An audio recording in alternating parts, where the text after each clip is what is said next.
ओम शांति पाल भाई। ओम शांति ईश्वर भाई। पाल भाई, हम आज की मुरली रिवीजन कर रहे हैं। जी। और आज बाबा ने पाल भाई खास बोला है कि बुद्धि जो है ना तुम्हारी, हम्म। एकदम उपराम होनी चाहिए। अच्छा। सुना? क्योंकि बाबा बोलता है कि बाबा तुम्हारी ये बोला बाबा ने आज। हम्म। भक्ति, जब तक भक्ति और भक्त दोनों का अंतर बाबा ने बताया खास। हम्म। तो बाबा बोला कि जब तक तुम देह अभिमान में हो हम्म। तब तक भक्त ही बोले, माना भक्त ही कहलाएंगे उसको। और जिस दिन बोले तुम्हारी कर्मातीत अवस्था बन जाएगी, इम्तिहान पास कर लेंगे, तब तुम संपूर्ण ज्ञानी कहलाएंगे। तब तक हम ज्ञानी भक्त कहलाएंगे। ज्ञानी भक्त कहलाएंगे। तो बाबा ने थोड़ा आज अंतर बताया भक्ति और भक्त का। फिर बाबा बोलता है कि तुम्हारी सब आशे पूरी हो गई है, पेट भर गया है। सुना? बाबा आया है तुम्हें तृप्त आत्मा बनाने। तो पाल भाई, ये अपने आप से पूछना चाहिए, मैं तृप्त आत्मा बना या नहीं बना अंदर से। बाबा ने बोला कि जैसे ना विशाल बुद्धि बन के तृप्त आत्मा बन के सदा खुश रहने के लिए बाबा ने आज खास बोला, इशारा दिया है। तो अपने आप से भी कहीं बैठ के पूछना चाहिए कि मैं तृप्त आत्मा हूँ। तो बाबा ने आज खास हेडलाइन में कहा है आज कि तुम्हारा पेट भर गया। बोले जैसे कोई पेट भर जाता ना, तो बोला तृप्त हो गया। तो वैसे बाबा ने और नहीं खा सकता, नहीं खा सकते, तृप्त हो गया। तो वैसे बाबा ने पाल भाई हमें हर चीज का ज्ञान सुना है। तृप्त हो गया, भरपूर हो गया। तीनों लोगों का ज्ञान सुनाया, तीनों कालों का सुनाया, पूरे सुदर्शन चक्र का ज्ञान सुनाया, आत्मा का सुनाया, कर्मों का, फिलॉसफी का सुनाया। तो कोई चीज बाकी नहीं रखी बाबा ने। एक एक चीज बच्चों को बैठ के समझाइए। 3 पेज की जो मुरली होती है उसमें बाबा एक एक चीज क्लियर करता है। भक्ति मार्ग क्या है, ज्ञान मार्ग क्या है, कैसे संसार से बुद्धि को हटाना है तुमको, संसार क्या चीज है, बाबा ने एक एक चीज से हमको अवगत कराया है। इसलिए बाबा बोलता मैंने सब कुछ सुना दिया, तुम तृप्त बना दिया तुमको। तो ऐसी तृप्त आत्मा तुम बन गई हो। तो बाबा बोलता किसी में आंख नहीं डूबना चाहिए। फिर वस्तु, वैभव, कई चीजें आकर्षण वाली चीजें होती है। तो जैसे बोलते हैं ना, लगाव, झुकाव, प्रभाव, टकराव, ये 4-5 चीजें है ना। तो बाबा बोलता है किसी में भी आंख ना डूबे तुम्हारी, ऐसा तुम्हारा पुरुषार्थ हो। शरीर निर्वाह कर्म तो करना ही है, सब कुछ तो संभालना है, लेकिन बोले संभालते भी खुश रहना अंदर से। तो इस तरह पाल भाई बाबा का जो कहने का अर्थ है आज की मुरली का, बाबा ने बहुत रमणीकता से मुरली चलाई आज। तो सब कुछ सुनाया। तो मैं समझता हूँ कि आप भी थोड़ा मुख्य बातों पे थोड़ा प्रकाश डालिए बाबा। ओम शांति ईश्वर भाई। ओम शांति। आज हम लोग 10 अगस्त 2024 की मुरली रिवीजन कर रहे हैं जी। आज बाबा ने कहा है बाप आए हैं तृप्त आत्मा बनाने। बिल्कुल। तो तृप्त कैसे बनते हैं? बाबा कहता है तुम्हारी सब आशाएं पूरी हो जाती है, पेट भर जाता है। जैसे स्थूल में भी पेट भर जाता है तो तृप्त हो जाती है आत्मा। उसी प्रकार बाबा कहते हैं बाप को जानने से ही तृप्ति हो जाती है, क्योंकि बाप स्वर्ग का मालिक बनाते हैं। फिर बाबा ने कहा है जब तक देह अभिमान है तब तक भक्त हो। तुम ज्ञानी बनने के लिए पढ़ रहे हो जी। जब इम्तिहान पास करेंगे, कर्मातीत बन जाएंगे, तब संपूर्ण ज्ञानी कहेंगे। फिर पढ़ने की दरकार नहीं रहेगी, कहता है बाबा, जरूरत नहीं। बाबा ने कहा ज्ञानी को पढ़ाई की दरकार नहीं रहती, भक्तों को भगवान पढ़ा रहे हैं। तुम जानते हो हम आत्मा भक्ति करते थे, अब भक्ति से निकल ज्ञान में कैसे आए यह बाप सिखलाते हैं। अभी भक्ति करते नहीं हो परंतु देह अभिमान में आ जाते हो ना। वो भक्त लोग भगवान को भी नहीं जानते, खुद कहते हैं हम नहीं जानते। बाबा कहता है नंबर 1 जो भक्त है, ब्रह्मा बाबा था नंबर 1 भक्त। उनसे भी बाप पूछते हैं तुम जिस भगवान के भक्त थे उनको जानते थे? वास्तव में भगवान एक होना चाहिए, यहाँ तो भगवान अनेक हैं। अपने को भगवान कहते हैं, इसको कहा जाता है अज्ञान। भक्ति में है घोर अंधियारा, वह है भक्ति मार्ग, जहाँ स्वयं को भगवान कहते रहते हैं। भक्त लोग गाते हैं ज्ञान अंजन सतगुरु दिया, अज्ञान अंधेर विनाश जी। ज्ञान अंजन गुरु लोग नहीं दे सकते। ज्ञान अंजन माना, ज्ञान अंजन एक सदगुरु ही देता है। ज्ञान अंजन माने रोशनी, ज्ञान की रोशनी जी, बिल्कुल सदगुरु ही दे सकता है। अज्ञान तो अज्ञानता का अंधेर का विनाश हो जाता है। बिल्कुल। बाप जो है ज्ञान का सुख का सागर है, परम पिता परमात्मा है, वही आकर के हमको ज्ञान अंजन देता है। कोई गुरु लोग नहीं दे सकते ज्ञान अंजन।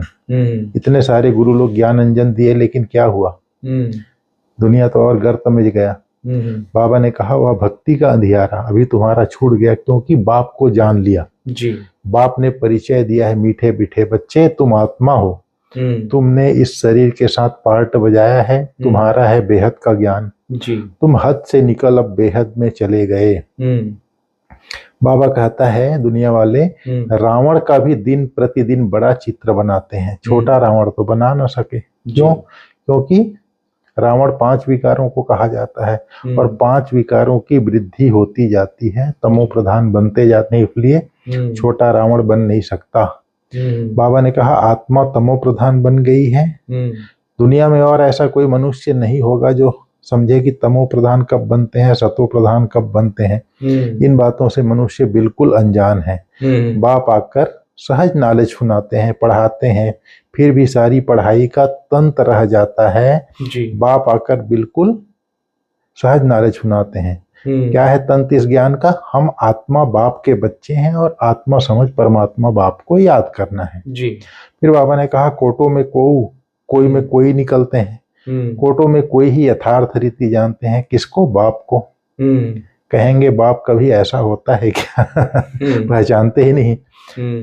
बाबा कहता है अपने बाप को तो सभी जानते हैं, बाप को क्यों भूल गए हैं जी। इसका नाम ही है भूल भुलैया का खेल। एक होता है हद का बाप, दूसरा होता है बेहद का बाप। भूल भुलैया आपने देखा है? लखनऊ वाला भूल भुलैया मैं देखा हूँ। कितना भूल भुलैया है। गया था पूरा ऐसे ऐसे ऐसे घूमना पड़ता, रास्ता नहीं मिलता जल्दी।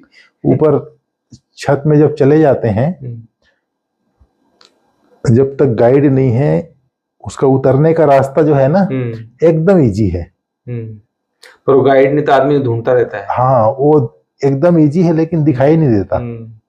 और जैसे ही गाइड बोलता है ये तो रास्ता है, तो 1 मिनट लगता है नीचे उतरने में। हमने पूछा था क्यों ऐसे बनाया, तो उन्होंने बोला वहां का गाइड ने बोलता उन जमाने राजा यहाँ पर अकाल पड़ रहा था ना, बोले तो लेबर माना लोगों को पैसा देना ही पड़ता है, तो क्या करा है बोले, तो उससे बिल्डिंग बना ली बोले राजा ने। अच्छा। लोगों को काम भी मिलेगा, पैसा ही मिलेगा।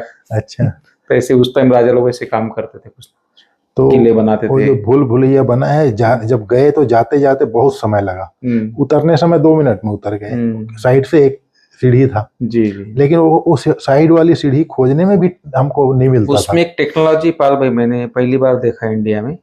वो एक दीवार में आवाज देते, एकदम धीरे से बोलते। हाँ। तो दूर से 2 रूम के बाद एक दीवार वहां कान लगाओ तो सुनाई देता है एकदम धीरे बोलने से। तो क्या टेक्नोलॉजी पता नहीं, दीवारें बोलती हैं उसका कहावत है वो। हाँ पता नहीं। हाँ दीवार को भी कान होता है बोले। तो धीरे एकदम धीरे बोला हमने, तभी वहां सुन लिया व्यक्ति ने।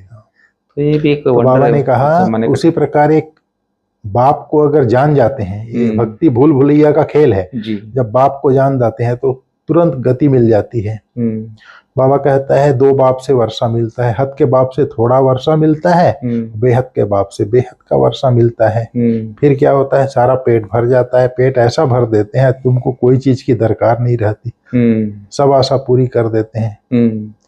बाबा कहते हैं बाप को जानने से ही तृप्ति होती है, बाप स्वर्ग का मालिक बनाते हैं। बाबा कहता है यह अनादि ड्रामा है जो फिरता रहता है, इसमें मूझने की बिल्कुल दरकार नहीं है। 4 युगों का चक्र है। ड्रामा का भी ज्ञान दिया बाबा ने आज, हूबहू रिपीट होता रहेगा। बाप एक ही है, दुनिया भी एक ही है। वो लोग कितना माथा मारते हैं कि मून मतलब चांद में चले जाएं, परंतु कैसे हो सकता है, मून में भी प्लाट लेने का सोचते हैं।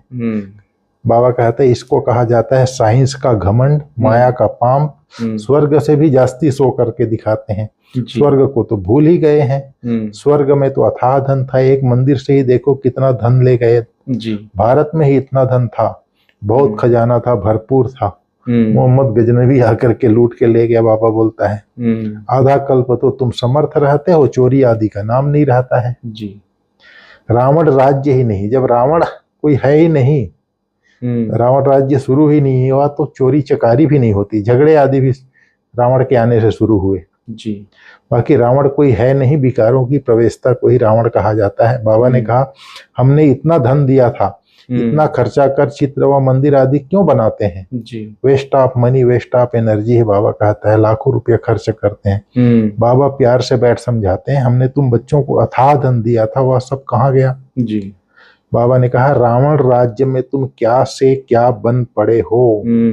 ऐसे नहीं कि ईश्वर की भावी पर राजी रहना है। रावण ने क्या से क्या बना दिया है और हम कहें कि ईश्वर की भावी। बाबा कहते हैं ये ईश्वर की भावी नहीं है, माया की भावी है। ईश्वर की भावी और आसुरी भावी में कितना फर्क है। ईश्वर की भावी था तो हम लोग कितने अच्छे थे, स्वर्ग में देवी देवता थे, लेकिन आसुरी भावी में क्या से क्या बन गए हैं, कंगाल बन गए हैं। बाबा ने कहा ज्ञान का इंजेक्शन भी है। ज्ञान इंजेक्शन लगता है, उसका क्या है मदार?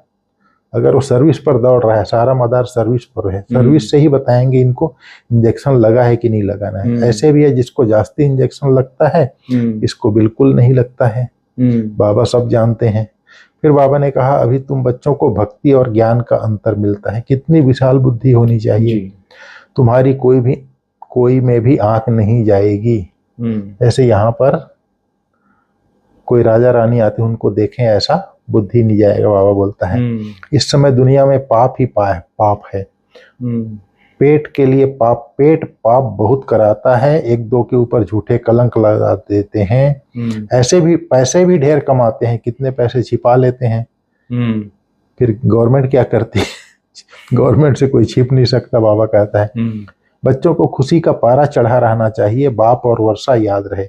बाप तो सारे विश्व का तुमको मालिक बना देते हैं। बाबा ने कहा बाबा आया है तो पढ़ाने, तो बच्चों को कितनी खुशी होनी चाहिए। वह काम काज भी करते रहना है और खुश भी रहना है। यह तो समझते हैं यह पुरानी दुनिया है, इनके विनाश के लिए सब तैयारियां हो रही हैं। आज नहीं तो कल विनाश जरूर होना है। बाबा ने कहा यह रथ भी, बाबा का रथ भी ले लिया शिव बाबा ने इनको, तो कुछ है नहीं, सब कुछ छोड़ दिया ब्रह्मा बाबा ने। बेहद की बादशाही मिलती है तो फिर यह गदाई क्या करेंगे? बाबा ने कहा। बाबा का गीत भी बना हुआ है, अल्लाह को अल्लाह मिला तो फिर यह गदाई क्या करेंगे। अपना धंधा था उसको कम जास्ती देकर एकदम खलास कर दिया, धंधा खत्म कर दिया। शरीर भी बाबा को दे दिया। ओह हम तो विश्व के मालिक बनते हैं, अनेक बार मालिक बने हैं, कितना सहज है। ब्रह्मा बाबा ने अपना बुद्धि चलाया, हम तो विश्व के मालिक बनते हैं, अनेक बार बने हैं, कितना सहज है। बाबा कहते हैं तुम भले अपने घर में रहो, अपने को आत्मा समझ बाप को याद करो। बाबा ने कहा शरीर निर्वाह अर्थ कर्म करते खुशी का पारा चढ़ा रहना चाहिए, बाप और वर्षा याद रहे, बुद्धि हद से निकाल सदा बेहद में रहे। आज बाबा ने बहुत बढ़िया वरदान दिया है। तीव्र पुरुषार्थ द्वारा सभी बंधनों को क्रॉस कर मनोरंजन का अनुभव करने वाले डबल लाइट भाव जी। तीव्र पुरुषार्थ बाबा ने कहा ये जो तीव्र पुरुषार्थी कौन है? एक बार बाबा ने कहा था इस हीरे तुल्य युग में, गम युग हीरे तुल्य युग है, हीरे तुल्य युग में हीरा देखने और हीरो पार्ट बजाने वाले ही तीव्र पुरुषार्थी हैं। तो तीव्र पुरुषार्थ द्वारा सभी बंधनों को क्रॉस कर मनोरंजन का अनुभव करने वाले डबल लाइट भाव। कई बच्चे कहते हैं वैसे तो मैं ठीक हूं, लेकिन यह कारण है ना, संस्कारों का, व्यक्तियों का, वायुमंडल का बंधन है। परंतु कारण कैसा भी हो, क्या भी हो, तीव्र पुरुषार्थी सभी बातों को ऐसे क्रॉस करते हैं जैसे कुछ है ही नहीं। वह सदा मनोरंजन का अनुभव करते हैं। ऐसी स्थिति को कहा जाता है उड़ती कला। उड़ती कला की निशानी है डबल लाइट जी। उन्हें किसी भी प्रकार का बोझ हलचल में ला नहीं सकता। बिल्कुल। तीव्र पुरुषार्थी माने इस हीरे तुल्य युग में हीरा देखना है, हीरो पार्ट बजाना है। हीरो पार्टधारी कौन है? जो साक्षी अवस्था में रहता है जी। आत्मा, मैं आत्मा इस शरीर से न्यारी, इस देह से कर्म कराने वाली हूँ, ये साक्षी स्टेज है और आत्मा देखना है। तो तीव्र पुरुषार्थ सभी बातों को ऐसे सहज क्रॉस कर लेते हैं। बिल्कुल। आत्मा स्वयं आत्मिक स्थिति में रहेंगे, आत्मा देखेंगे और साक्षी भाव में रहेंगे, वो सब बातों को सहज क्रॉस कर लेते हैं जैसे कुछ है ही नहीं। फिर बाबा ने कहा डबल लाइट। डबल लाइट का अर्थ है सब कुछ बाप हवाले करना है जी। बाबा ने कहा ना आज तन भी बाबा को दे दिया। बिल्कुल। तन भी बाबा ने सेवा अर्थ दिया है। तन मन धन सब कुछ दे दिया। सब कुछ बाप हवाले करना, तब डबल लाइट आदमी बन सकता है। जी। तो ये जो डबल लाइट है और तीव्र पुरुषार्थी है, उन्हें किसी भी प्रकार का बोझ हलचल में ला नहीं सकता। बाबा ने आज स्लोगन में कहा है, हर गुण व ज्ञान की बात को अपना निजी संस्कार बनाओ। संस्कार बन जाए, ज्ञान को भी, गुण को भी, शक्तियों को भी अपना संस्कार बनाना पड़ेगा। जी। ज्ञान, पवित्रता, प्रेम, शांति, सुख, आनंद, शक्तियां, इनको निजी संस्कार बनाना पड़ेगा। जैसे हमारी दादी प्रकाश मणि, जैसे परमात्मा के लिए कहा जाता है God is truth, God is love. तो दादी सत्यता की प्रतिमूर्ति थी, प्रेम की प्रतिमूर्ति थी। तो संस्कार बना लिया था उसने। जी। और एक गुण को आप धारण कर लो तो सारे गुण स्वतः आ जाते हैं, बाकी आ जाते हैं। ठीक है भाई साहब। ओम शांति। ओम शांति।